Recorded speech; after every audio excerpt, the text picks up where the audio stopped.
অনেক সময় খোঁজ নিতে চায় না, না জানি আবার কি চেয়ে বসে, কি চায় আমরা, কি দাবি করবে, এই জন্য অনেকে খোঁজ খবর নেওয়া হয়। তারপর ইকবাল আলাইহিস সালাম বলেন, লা তাদখুলুল জান্নাতা কাতিআ, যারা আত্মীয়তার সম্পর্ক ছিন্ন করবে এরাও জান্নাতে প্রবেশ করবে না।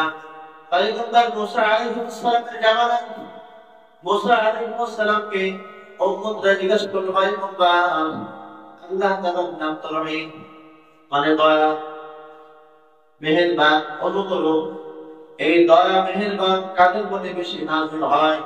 মুসা আলাইহিস সালাম বলেন, দেখো আল্লাহ তাআলার নাম হলো রহিম, মানে দয়া, অনুগ্রহ, এটা তিন ব্যক্তির উপরে আল্লাহ তাআলা বেশি বর্ষণ করে।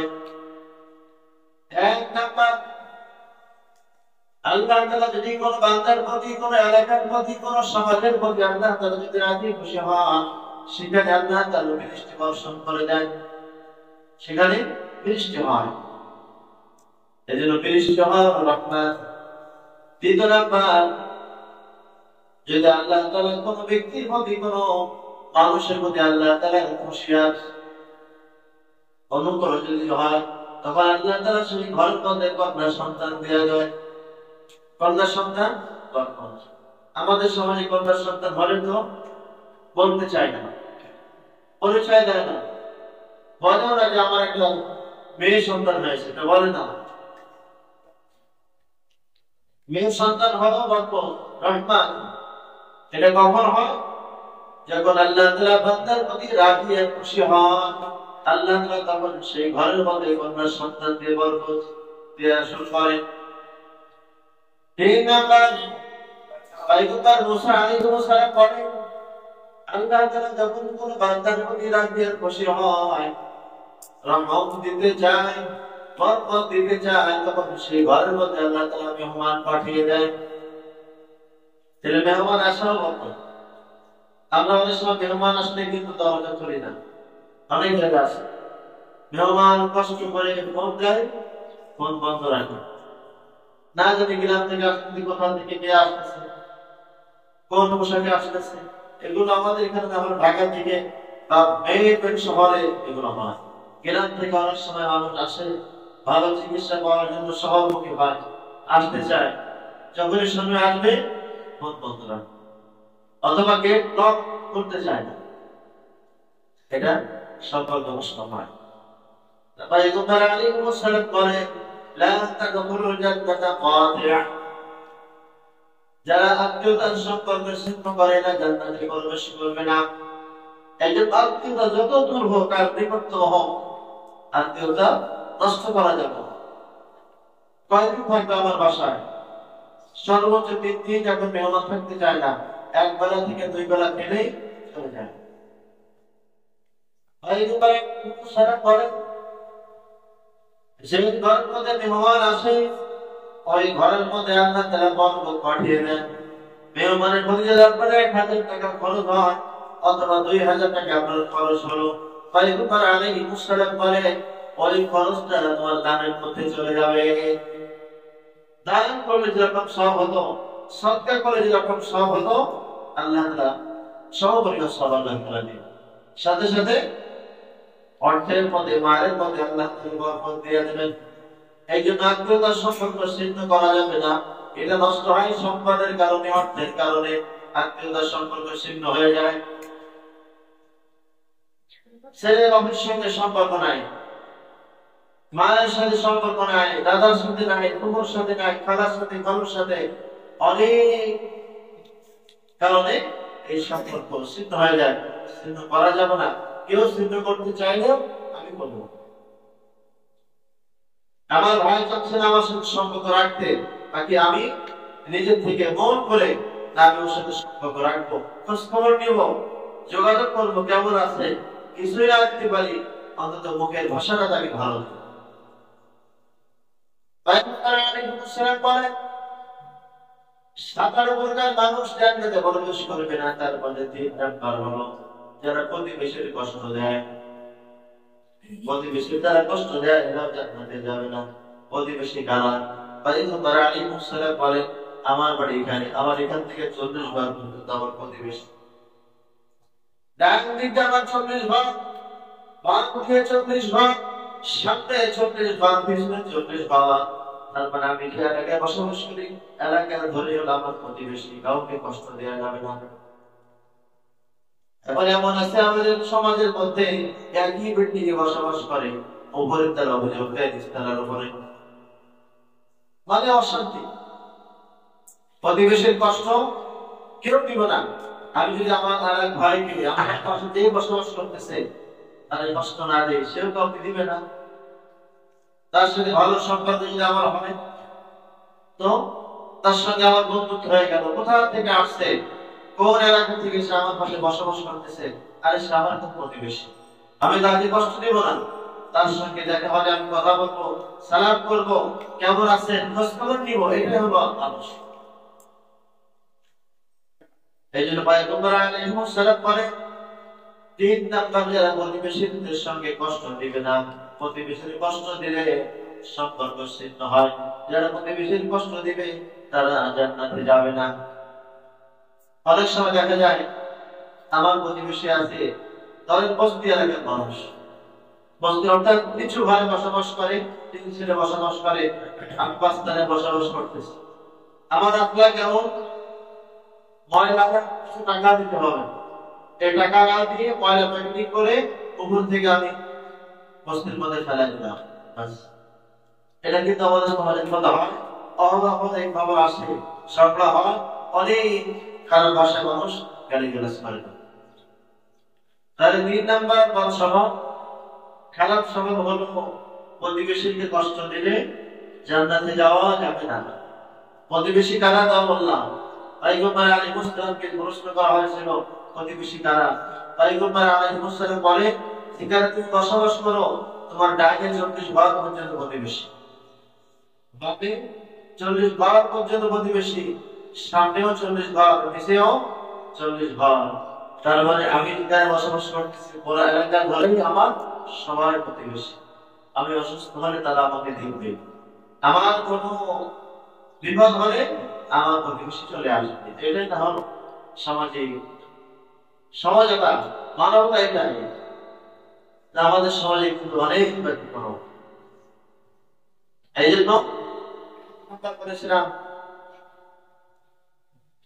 অবৈধভাবে নাজায়েজ পন্থা যদি কোনো অর্থ উপার্জন হয়, এবং নাজায়েজ অবৈধভাবে অর্থ উপার্জন হওয়া অনেক মাধ্যম রয়েছে, অনেক মাধ্যমে অর্থ উপার্জন হয়।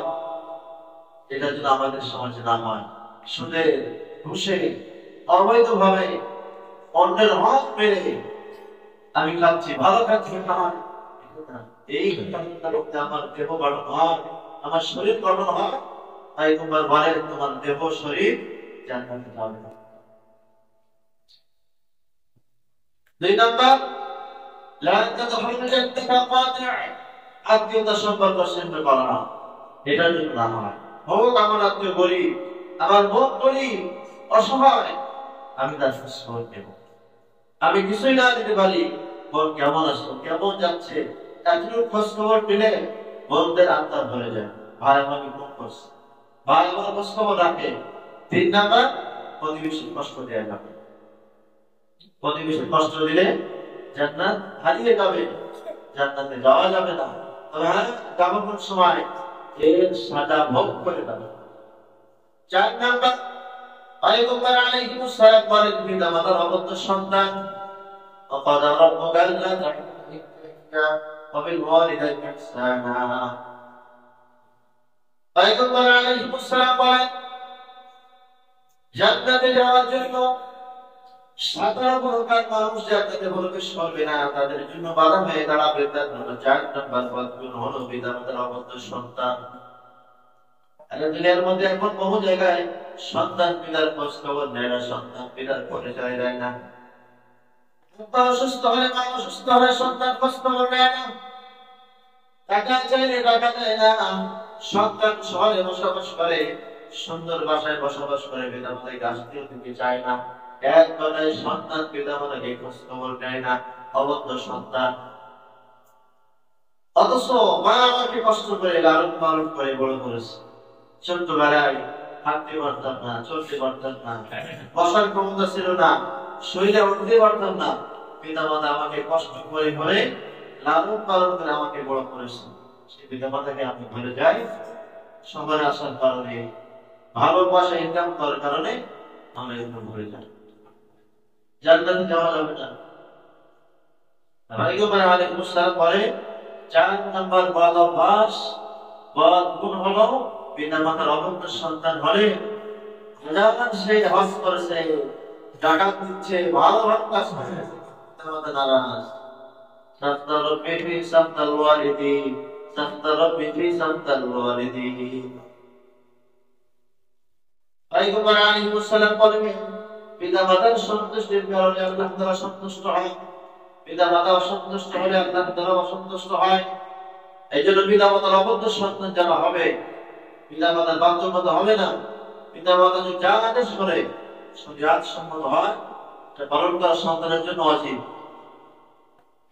শরীয়ত থেকে যদি কোনো কথা না বলে, হ্যাঁ সন্তান নামাজ পড়বি না, রোজা রাখবি না, হজ করতে যাবি না, নামাজে যাবি না, ভালো কাজ করবি না, এই কাজগুলি মানা জরুরি। সন্তান ভালো কাজ করো, নামাজ পড়তে যাও, রমজানের রোজা রাখো, ভালো কাজ করো, এগুলো মানা অনেক জরুরি। তো 4 নাম্বার বদঅভ্যাস, বদগুণ হলো, খারাপ গুণ হলো পিতা মাতার অবৈধ সন্তান এই জান্নাতে প্রবেশ। এভাবে অনেক লম্বা কথা আছে। 5 নাম্বার, মুসলমান হয়েও জান্নাতে যাবে না যারা অশ্লীল ভাষায় কথা বলে। মুসলমানের সন্তান, নামাজি মানুষ, নামাজ থেকে বের হয়ে পকেটে রেখে খারাপ কথা বলে। অনেক আছে সমাজের মধ্যে যাদের সঙ্গে অন্য মানুষ কথা বলতে চায় না, কারণ এ খারাপ, এর বাসভঙ্গি খারাপ, কথার মধ্যে রসফস নাই, কর্কশ ভাষায় কথা বলে। অধীনস্থ যারা আছে তারা মালিকের প্রতি খুশি না। আমাদের সমাজের মধ্যে কিছু নেতা আছে দেখবেন, কথা বললেই মুখ খারাপ করে কথা বলে। এরা জানতে যাবে তাই কিছু মজা আসছে। তাহলে 5 নাম্বার বদগুণ হলো, বদ স্বভাব হলো যারা অধীনস্থ আছে সমাজের মধ্যে, ছোট মানুষ অর্থাৎ প্রতিবেশী হোক, আর নিজের সন্তান হোক, আর কর্মচারী হোক, এদের সঙ্গে যদি খারাপ ভাষায়, অশ্লীল ভাষায় কথা বলে, গালিগালাজ করে কথা বলে, অমুকের বাচ্চা তমুকের বাচ্চা, নানান ভাষা দেখবেন আমাদের সমাজের মধ্যে কিছু মানুষ পয়সা হয়ে গেলে গরম হয়ে যায়, তখন আর মানুষকে মানুষ মনে করে না। এটা খুবই খারাপ একটা অভ্যাস। এই খারাপ অভ্যাস যদি কারোর মধ্যে পয়গম্বর আলাইহিস সালাম বলেন সে জান্নাতে যাবে। তাহলে এই খারাপ অভ্যাস আমার মধ্যে থাকলে আমি ছেড়ে দেবো, আপনার মধ্যে থাকলে আপনি ছেড়ে দিবেন, বাস। তাহলে আর খারাপ অভ্যাস থাকলো না। এভাবে সমাজ আস্তে আস্তে পরিবর্তন হবে। 6 নাম্বার, মুসলমানের সন্তান, মুসলমানের ঘরে বসবাস করে, মুসলমানের তাই খাচ্ছে, বাজার করতে খাচ্ছে, এর বড় জান্নাতে যাবে না। কারণ অনেক যে গুণগুলো আছে, বদ গুণ, খারাপ আছে, এই খারাপ গুণ থেকে তাদের বেশি থাকবে। 6 নাম্বার হচ্ছে যারা সব সময়ের জন্য অধীনস্থ সহ নিজের কর্মচারী বা অন্য মানুষকে ধোঁকা দেয়। সহজ বাংলা হলো ধোঁকা দেওয়া। অনেক আছে, আমরা বিশ্বাস করে অনেক সময় কিছু বললাম, কিছু টাকা রাখলাম, সেই খেয়াল করলো অথবা ধোঁকা দিল, তখন আমরা কষ্ট নিয়ে বলি যে এত আমার আপনজন আমাকে ধোঁকা দিল। এই যে ধোঁকা দেওয়া একটা খারাপ অভ্যাস, খারাপ গুণ, তার মধ্যে থাকলে ছেড়ে দিতে হবে। তা না হলে আপনি এই খারাপ অভ্যাস নিয়ে, খারাপ চরিত্র নিয়ে আপনার ইন্তেকাল হয়, আপনি জান্নাতে যাবেন। আমিও জান্নাতে যাব না, যেটা আমার মধ্যে থাকে। 7 নাম্বার বদ অভ্যাস হলো অন্যের সম্পদ আত্মসাৎ করা। 7 নাম্বার বদ গুণ হলো অন্যের সম্পদ যদি কেউ আত্মসাৎ করে। অনেক সময় আছে এটা হয় ক্ষমতার কারণে। ক্ষমতা যখন এসে যায়, ক্ষমতা আমার, এখান থেকে আমি নেব, রাস্তায় বসতে করবো, আর এখানে আরেকজনের হক আছে, এটা তখন বাধা থাকে না।